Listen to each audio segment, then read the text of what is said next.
pambato ni Pangulong Duterte na tatapat kay Martin Romualdez. Baluarte po ito ng mga Romualdez ngayon. Ito po yung kumilik. So nag-aabang po tayo. Paghihintay po at kilalanin po natin. Ayan, shoutout po sa lahat. Pa-like and share po mga kabisdak. Mahalaga rin po ito sa ating mga Duterte diehard supporters kasi kung matalo si Romualdez, panigurado hihina ang Marcos government.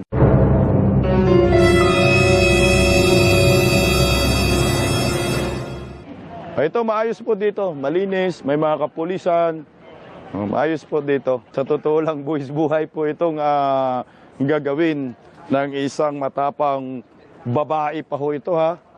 Babaeng mayagbuls. Parang sa panahong ito yung panahon ng mga kababaihan. Ito yung mga panahon, parang ang Marcos admin, maraming mga matatapang na mga babae na lumalabas. No? Parang tiningnan mo po si Maharlika, Kati Binag. So ito ngayon, babae naman, ang gustong tatapat kay Martin Romualdez.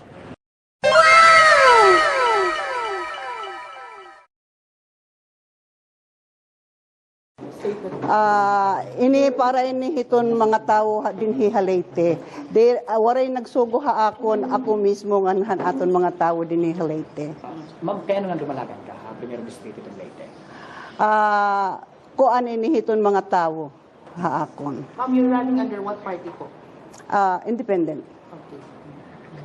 Ma'am, any message po public kay, kumbaga, pagpakilala po nato na era? Full name na ito, ma'am. Ako Hirumilda Amago Bacali, nene nickname ko. Ako natuod ako nga gusto na niyo mag-o dinhi ha aton. Kung okay la ka mo, sana buligan ako luwat niyo. Kay ini para ha iyo, diri ni para ha amon. Diri ni para ha akon. Residence na ito, ma'am.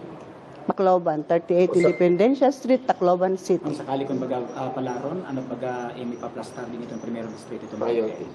Ang priority ko, itong pati itong mga drugs.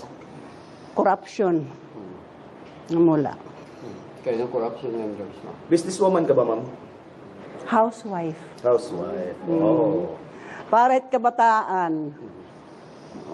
Para mababantayan naton kabataan nga diri malulong hitong drugs. Kay damo na yan na dinhi ha aton lugar. Mamusta ka ba nga tagiya itong Madison Hotel? Diri. Ikaw. Okay. Makadino ako ha. Thank you. Buligyan ko lot niyo. Okay. Ay ma'am, may request po yung mga viewers natin dito sa Mr. Pilipinas, mga Duterte diehard supporters, ma'am. Ma'am, isa na lang ma'am, last na lang kasi Last na. maraming mga Tagalog na kasubaybay sa iyo, mga supporters ni Pangulong Duterte. Ma'am, isang mabigat na hamon itong hinaharap ninyo ngayon. Dahil ito ay baluarte ng Marcos admin at ng mga Romualdez.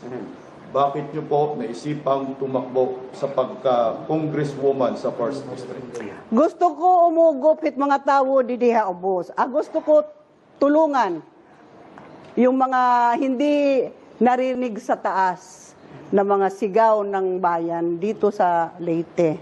Kaya itutuloy natin grupo ko at ang mga tao natin na magbago. Hindi yung aasa lang sa mga bigay. Dapat may trabaho rin sila. Bawat pamilya dapat may trabaho. Ang ina o kaya yung ama. Tapos hindi lang yung aasa sa mga bigay, mga ayuda. Maraming salamat ma'am, mabuhay po kayo. May class, kasi Duterte supporting candidacy po. Kasi Duterte supporting candidacy. Yes, Duterte ako. Ayan, maraming salamat. Mabuhay po tayong mga Pilipino. Sinisigaw po ni Ma'am Nini na Duterte ako. Ayan.